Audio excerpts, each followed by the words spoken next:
हसाही राखई तो आखी नीर पाई तो मुह चंद छाई तो रूप रूप नई तो हसाही राखई तू आसिलु मो जीवने जीवन होई हो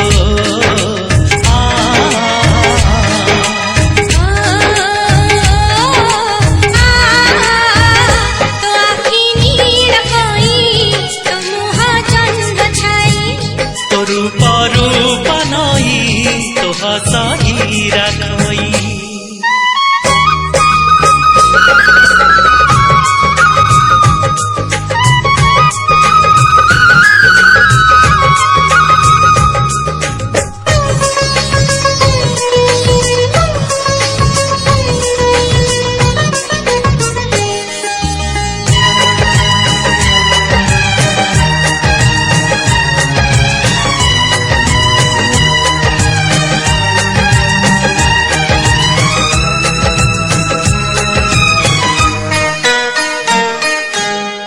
उइलु